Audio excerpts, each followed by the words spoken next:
ANZ Open division, joined by this handsome chap over here, Mr. Evan Ottaway. How you doing, Mr. You Wish?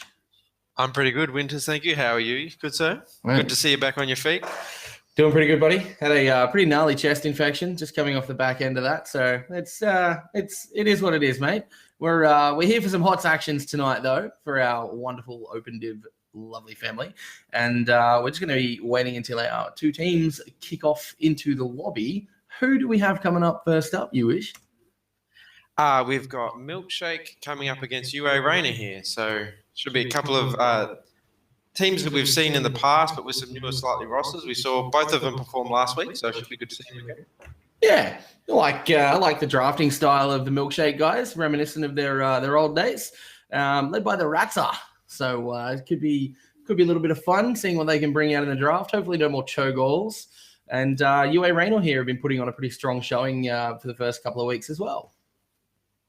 Yeah, with picked up some of the Onyx boys, with Onyx team officially retiring, so they're a little bit stronger, I think. So it should be good to see them, and as the weeks progress and see how they gel as a team, it should be good to see, I reckon. Yeah, absolutely. So we're just getting our lobby underway. And what did you make of some of those games in the Premier Div last night, mate? Anything strike you out of the ordinary? I'll be honest, I didn't get a chance to watch Premier last night. I saw a little bit of the Mind Freak game. They performed to be really strong. Their pickup with Mad Hack seemed to be really good. On their support, at least at the game I was, which is what I wasn't expecting, not knowing Mad Hacks personally.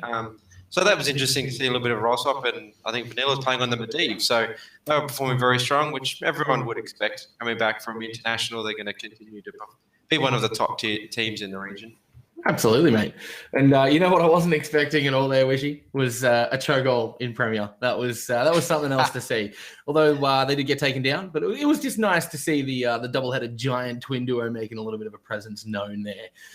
Anyway, we are going to kick into the first game here, ladies and gents. We're going to Sky Temple, so we can expect some cheeky bottom and mid rotations and hopefully leaving those solo laners alone. But yeah, we will get this one underway. What are your predictions going to be coming into this one, Wish? Well, for the draft, Sky Temple's good for globals, whether we see Dahaka, Falstad, pretty popular for that top lane.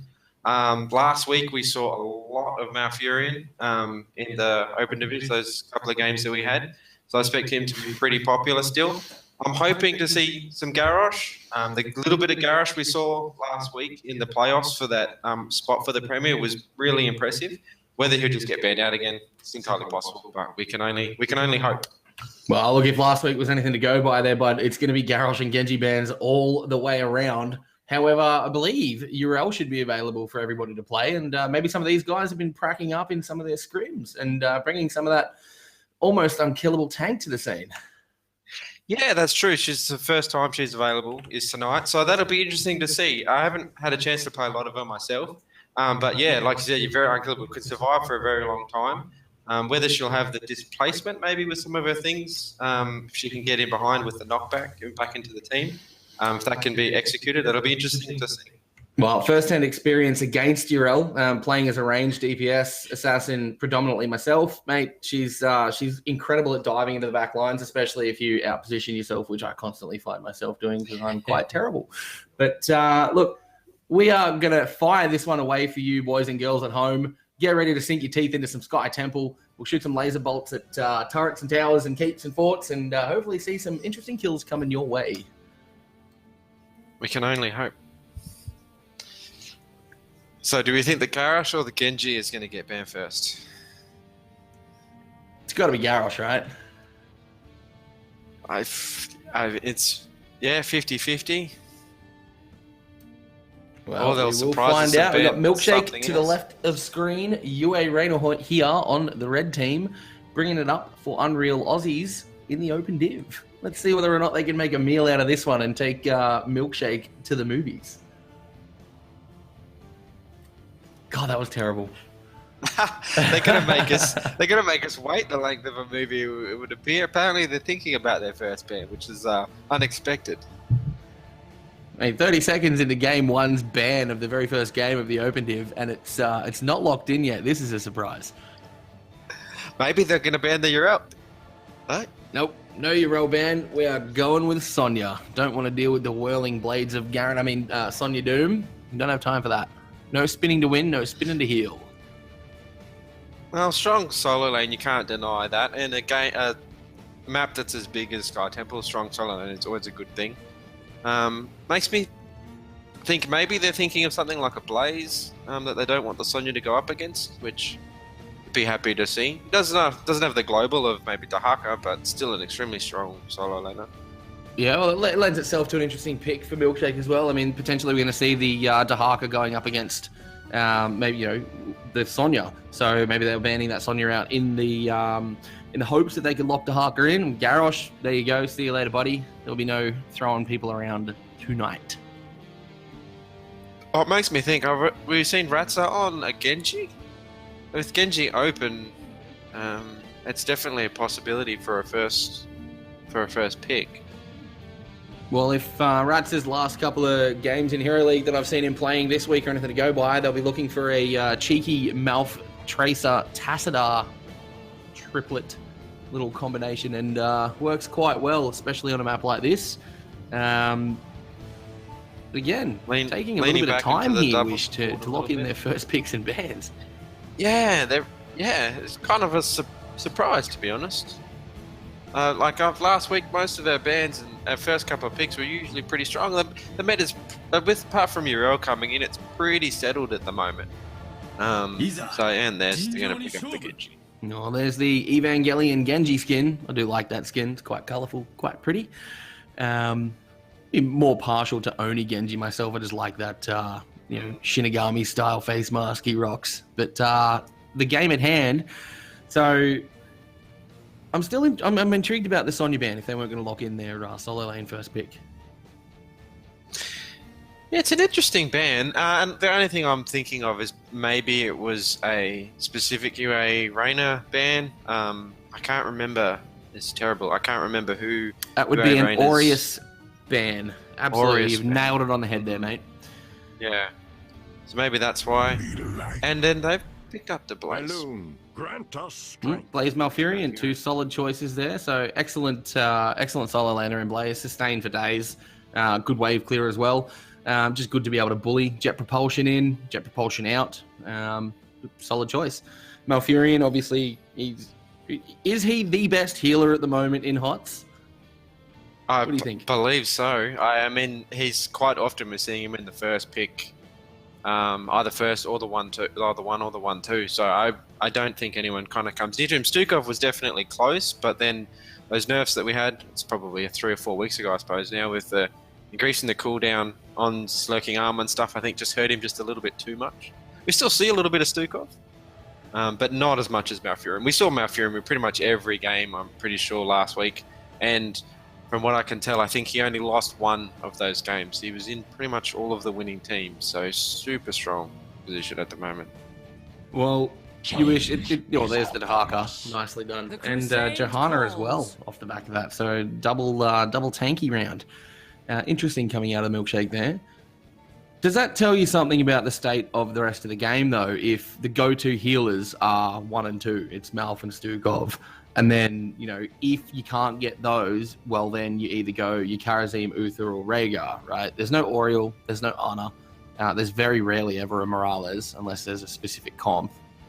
And then and you ban Stukov out. Now you're relegated to picking up one of those B class healers or those A class healers, and even then they're only really specifically good against specific team comps. With the burst heals out of an Uther, for example, or a little bit of a slow murking combo with Rhaegar or the Ancestral. They've got the good oh crap button, but they don't have that good sustained healing like a Malf and a Stukov. What do you reckon Blizzard's going to have to do to answer that, mate? That's it. I think if we knew the answer to that question, we might get employed by Blizzard. I'm really not sure. It's going to be interesting to see, I think, with the major regions starting up in the next week or two, or next week, I think this weekend, what their professional scene looks like. It's balance is a constant thing that they always have to play with, isn't it? They're always tweaking numbers here and there, try and change things. Have we seen a healer? What was Alex Straza the last healer that was released? Variant ban. That's really. Jeez, you got me on the spot there. I think it was, yeah. Yeah, so it's been a little while, so maybe we're looking at maybe getting a healer. I mean, we've only just got Urel, but um, oh, Decade. Yeah, there was Decade. That wasn't that long ago. I've got that completely wrong. Yeah, well, see, that is an interesting thing. I almost forgot about Deckard, even though I love to play Yeah. him. That brought another, a different level of healing again to the scene and to the game and to the mechanics, because you can just lay down all those pots, you can drop the seals, you can, stay a while and listen.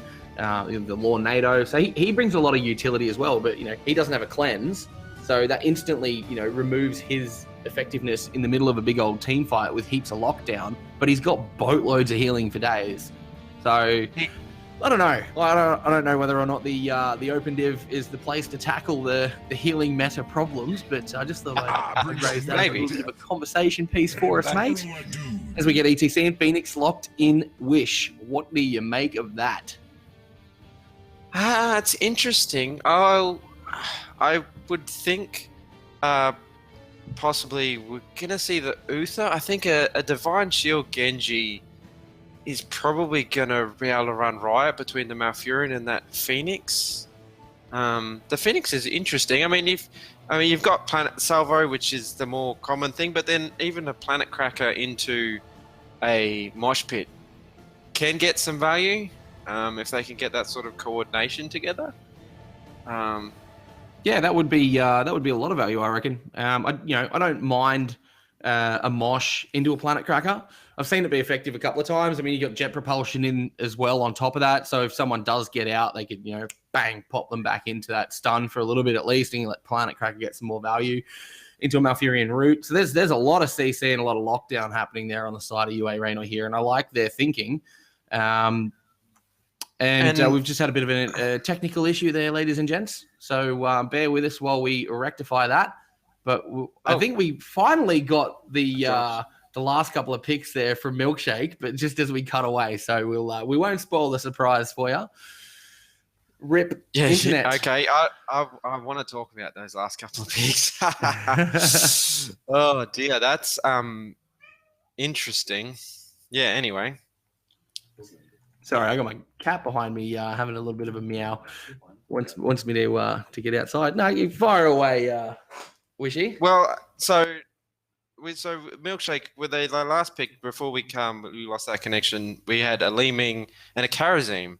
So I was fairly certain they'd go the Uther, but the Karazim and then the Li Ming, which means we've got a double reset comp.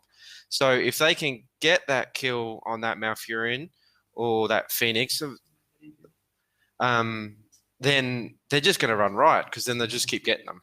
Like with a Genji and a Li Ming, that's a deadly combo. No, it is, absolutely.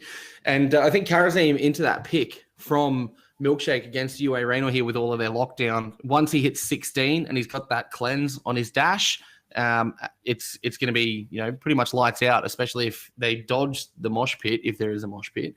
Or, a route, for example, dash in, dash out, unstoppable, 1 second. You got 3 of those in a row if they're talenting into those, and I'm pretty sure that's why they would have picked Karazim there. So solid choices, I think. And so what we're still waiting for, we didn't get to see before the lobby crashed, the last pick for UA. And so that will be another damage, won't it? Yeah, it'll be another, because they've got their solo laner and their main tank and their support. Phoenix. So you just have to hold with us, folks. We're having some issues at the moment. Yeah. What could you potentially see coming out of the back of UA Reno here's last pick in terms of damage? I mean, we see the Li Ming as a response to some of their lockdowns, so poke at range and that type of thing. I don't know. What do you reckon of maybe a Thrall? A Thrall, maybe, like in the 4-man. Yeah, you could do a Thrall. That's pretty strong. I worry a Blaze into a Dahaka with the global rotating onto the temples could be a bit tricky if their rotations aren't on point. And Milkshake are a very strong team. They're very good players. So I would think that their rotations will be really good. So from my point of view, maybe trying to combat that with another global, like with going the full stad, even but then you've already got the Blaze. But even keeping the 4-stat in the 4-man, just so that they've got the global to try and respond to that Dahaka. But I mean, that's not the only way you can respond to him. So, all right. Well, we see what the final pick is there, and they have picked up the Junkrat. So we're going to see some Overwatch action coming back into the old Open Div. I love a bit of Junkrat. I think his concussion mine is just so valuable. Booping people over walls, Wishy, displacing tanks, opening up healers, being out of position. If you can't have a Garrosh, second best thing is a concussion mine, right? True. Yeah, the displacement for both, yeah. And you're right, with from the enemy side and from the ally side, the displacement he can provide, and then the escape that he can provide. Because Junkrat doesn't have much health, but a well-placed concussion mine, he can get over a wall just as easy as anyone else, and he gets away. So yeah, no, that's a good pick. As a solo pick, I forget about Junkrat. He's very, very meta at the moment. Very good range DPS. Yeah, absolutely. Great wave clear. Good heroic Riptire. I mean, I love Rocket Ride. I think that's such an interesting ultimate choice, or heroic choice rather. It's just so odd, right? Well, it's different. I've used it a little bit, but not a lot. Not with a lot of success. I think it can have very mixed success. It's one of those heroics where if you get it just right, it can be incredibly impactful, and then you can be right back in. But you can easily muff it completely. Mate, the amount of times I've whiffed that one myself, you wish it's embarrassing. But look, that's all part of the learning journey and part of the fun. Look, we are going to get this game underway, my man, and we are looking at Team UA Reina here on the red side. We've got Rhinoceros rocking the big old tank of Blaze, Rad Phoenix, AC the Man on the ETC, the Fish on Junk, and Andromeda healing on Malphite. And on Milkshake on the blue side, we've got Genji, played by the Ratsa, like we thought. Karazim on Mr. Cat, or Mr. Cat on the Karazim even. Blue Aura on the Li Ming. Cruven on the Dahaka, and Fitz Chivalry on the Johanna. I was having a good old chat with Fitz before the game started, just in the QM lobby, and how good that Robert Hobbs series of books is. But look out, we've got a little bit of fight over the old eye. Very, very indicative of watching some ANZ Open Division, ladies and gents, when everyone's going and fighting over a Vision Eye. All right, so where do you think the pressure is going to come from initially? Which team's going to get first blood here, mate? Well, typically, what I always was taught that whoever's got the more stuns at the beginning of the game always has the upper advantage. So, I mean, the UA Reina is coming out very strong, AC playing very aggressive on the ETC. It'll be interesting to see. I mean, with the Dahaka being able to stalk in, obviously you don't want to use that willy-nilly, but if they can catch someone out and he can stalk in, get the tongue, and that always is a nice quick kill, can usually happen from that. Yeah, well, a route into a power slide into the old Licky Tongue is definitely something that could be had. But not if we've got Fitz on this Johanna. Keep popping that shield. Unstoppable. It's pretty good for denying all of that CC. It's definitely what makes Johanna extremely valuable. That unstoppable from the get-go, as opposed to like the Garrosh who has it on the 4, makes a very formidable tank. Easy to get out of a lot of things that a lot of other characters wouldn't be able to. Especially when the meta's shifting into taking holy ground at level 1. So, increases the shield of Iron Skin by 30% rather, and reduces the cooldown by 4 seconds. So it's pretty helpful. And we're seeing that picked up a lot more than Laws of Hope, which is very interesting to me. As Ratsa is in a world of hurt right now. Junkrat just needed to get one more auto off. Now he's going to pop a couple of Qs and just gets away. The Ratsa does on the Genji. Well done there to the Fish and Andromeda trying to catch him out. Yeah, that clutch heal from Mr. Cat getting in the dash. That was, I don't know why he kind of went in real deep at that siege camp and then continued to go further and further back. And they almost caught him out. A little bit of a case of miscommunication there, Wish. Possibly, yeah. It was very strange. I was watching him. I was like, I'm not quite sure what you're thinking of doing right there. But anyway, he managed to get out. Very, very like Genji with his deflect and his I think he had about 3 dash. HP by the time, and he was holding on by the absolute skin of his teeth. And that little tiny half a step of movement he had in front there with the Junkrat was just enough to get him down. So very well played there. Look, we've got Genji on the solo here. We got a 4-man UA Raynor here team in the middle here, just looking for a pick. AC the man, threatening loomingly in this mid temple as this first phase gets underway. You wish, and looks like the boys from Milkshake want to rotate top. We're going to have most of the team there. Johanna now slowly making her way up, so it looks like they're going to give away the middle temple, and they're going to go put a lot of pressure on the top lane with this heavy Merc camp. Yeah, they've timed that really well, actually. They've timed that perfectly with the pressure that they can push on. And then at the moment, UA Raynor, they've maybe been a bit slow. I mean, there's not much they can do with that camp there, but a little bit slow to rotate up to try and respond to it. But then looks like Junkrat's pushing in at the mid, trying to get some... AC the man gets taken out by the Genji, and the Johanna Condemn just overstepped a little bit too much there, unfortunately, Wish. We got them taking down that top keep entirely. UA Raynor here are going to have to take a backward step. Yeah, they got that value by getting AC the man, by getting him caught out, and then fully getting that fort. They've got a lot more value than what UA Raynor did on the mid. Fort. Even though the benefit of taking heavy Merc camp into an objective like that, isn't it? Really? That's it. With that shield from the mage, you can just stay in under there and get all that. Lovely shield. Wrong with decreasing a little bit of spell damage. That's it.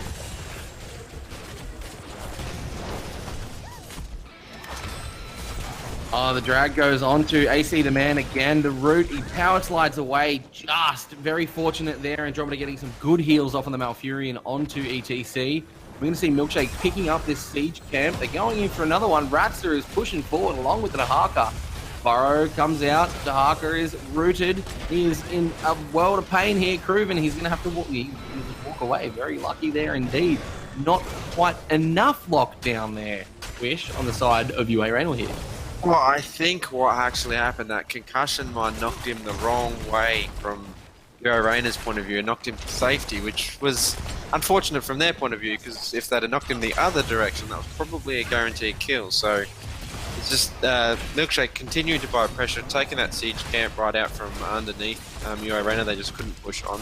Just constantly providing pressure in the lower part of the map where we know the temple's going to be next round. So the more damage you can do to buildings, the more damage these temples can do elsewhere. But absolutely right there, you wish. And they've taken out the bottom well as well now. So that is, and the keep, oh sorry, the fort. So that is a lot of advantage coming out for Milkshake. UA Raynor here are going to have to contest and push pretty hard into a team that's almost got their heroics if they're going to try and contest this temple, which I don't think they're really going to want to do.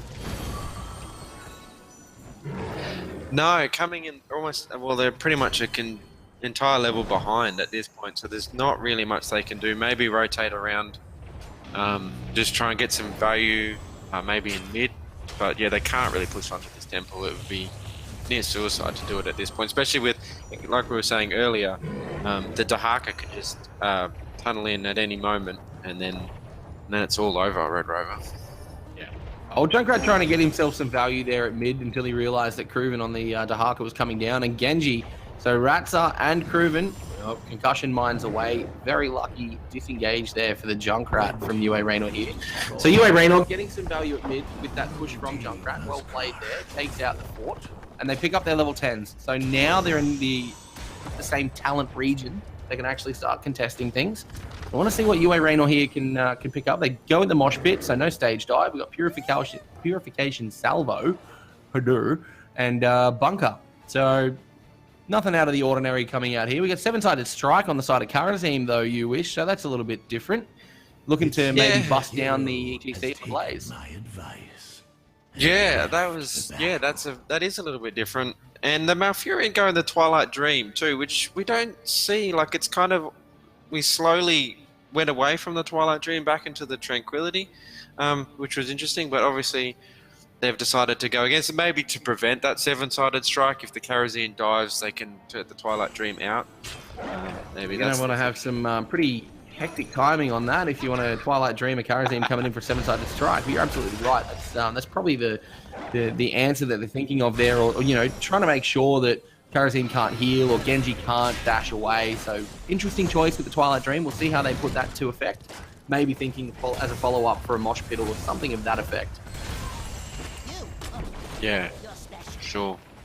And both teams just getting their siege camps now, not doing anything terribly exciting while they wait for the next temple phase. There's no talent advantage from either side.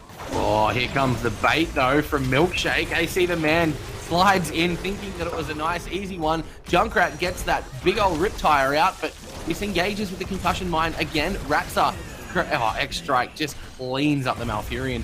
So that is a 2-for-0 trade. That is going to be a boss coming out for Milkshake, and that was a perfectly timed, perfectly planned little bit of Chinese bush meta for you boys and girls at home.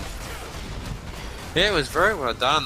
You are obviously deciding to go for that invade, maybe thinking before Milkshake hits the 13 to go for it, but just not necessarily expecting Johanna to be in that bush. And, well, that was exactly the perfect part of the bait. You saw the boys from Milkshake both peel off that camp so that it stayed yellow on the map. UA Raynor here. And as soon as ETC power slide, bang, game and set match. Yeah, now with that boss pushing, they can Milkshake can easily just sit on this camp at the bottom if they want, and just take shots. Puts them in a really good position. Yeah, so they can now push with this boss, which is what we're seeing, a little bit of a collapse coming down from Milkshake. You got the fish on the Junkrat, looking like he was going to try and flank, but thinks better of it going into a 4-man. No, thank you. Dahaka up in the top lane, fighting it out with the Blaze. Getting a lot of value down here in this bottom lane. AC the man trying to threaten and posture. But that whirlwind keeps on pushing him out of the gate and could have put himself in a very precarious situation there, wishing he had have, well, if the boys from Milkshake had decided to engage upon him then. Yeah, you got to take some risks sometimes, don't you, as a tank? Dahaka absolutely eating Rhinosaurus on his Blaze for lunch at the moment. He's managed to push him off that pad. Done really, really well on that one by one. Yeah, and I think we can put that down to the level 13 talent there as Blaze gets picked up and locked down. Genji doing some work there. Swift strikes in and takes him out. Notice the low health there. Not going to be able to chase down the Genji boys and girls from UA Raynor here. It is unfortunate. He's getting away. Cruven now backing away after taking half of that top temple phase. Knows that he's in a 4v1 situation and needs to go down and clean up that a big old camp that's hitting their keep wall there.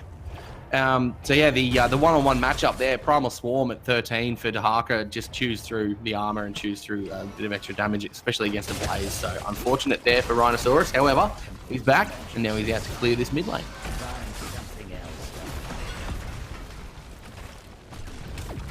Yeah, Milkshake just keep putting on the pressure again. That keep at bottom, that's going to give them issues, and then that front wall on that keep at mid too. So it's just putting UA Raynor in a more of a precarious position. You're absolutely right. And we're seeing a 3-level lead here. So now they're full talent tier behind our UA Raynor here. We've got Milkshake taking that siege camp again. Mr. Cat just doing some little bit of push damage here and there. So picking up the Iron Fists at level 1 for the Karazim did he, and adds a lot of value with just a simple little dash like that. The 16 talent we saw, Cleansing Touch picked up, so now Karazim in a position to really, really clean his team up and keep them cleansed, if you like, during these team fights and any unfortunate lockdown that may come their way. The UA Raynor here are struggling and quite tenuous in their grasp on this game at the moment. Is there anything you think Raynor can do to come back? I mean, you really don't want to get caught out by yourself, so you be careful. Like the Junkrat with the easy escape, sending out by yourself. I mean, really, ultimately, what they could hope for is maybe catch someone out, like maybe catch the Dahaka out if they can. They can get that one man, then they could maybe that'll give them a nice little experience boost, push them really close to 16. But other than that, they kind of just have to play really carefully. Otherwise, they might just get picked if they get picked off by the rotation. Speaking of carefully getting picked, Malfurion gets absolutely benched and relegated to the sidelines after getting caught out there. What looked to be a little bit of a catch out on the Dahaka turned out to be a catch out on that Malfurion, and now Blaze goes down as well. That was almost a good riptide there coming out from the Junkrat. However, the team split, and I think he popped his tire a little bit too early there with a little bit of premature tire pop. Guardians. That's not good for anyone involved. No one likes a premature tire being popped, let me assure you, you wish. Now, that was a 2-0 trade coming out of Milkshake. It's now 6 kills to 0. UA Raynor here are in a world of hurt. They can turn this around, though, you wish. All they need to do is get that 16 talent tier now, engage in a fight, get a pick, and start clawing their way back into this game. Yeah, well, that's it. Coming up to 16 soon, it'll at least put them on the same talent tier. Raz getting a little bit deep. Managing to pull out a little bit then. He was a little bit too far forward. Power slides back into danger, gets the mosh pit off, but only lasts half a second as he blows his heroic all over the place. This is turning into a fiesta with Malfurion going down once again. Rhinoceros on the Blaze, popping that bunker, but it provides no value. Genji all over Junkrat, nearly gets taken out by that martyrdom. My goodness gracious me. That was some cheeky play from the Ratzer. And we've got core damage, ladies and gentlemen. We've got siege minions. We've got some big old catapults. We've got Fitz Chivalry with all of his iron skin and his nastiness. Ratzer, bam, cleans up the Phoenix. And that is game 1. Going over to Milkshake. You wish. That was tough. It was a tough game for UA Raynor here.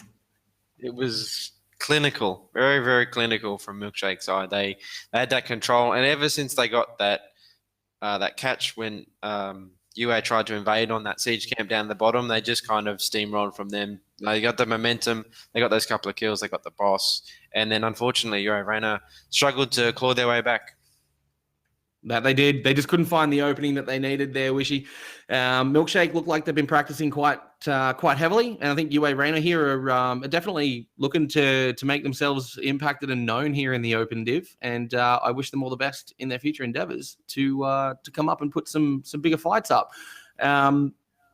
Ladies and gents, I think we're going to cut to a very short break, and we'll be right back with game number 2 as we wait for some other games to wrap up. We'll see you here in a few minutes.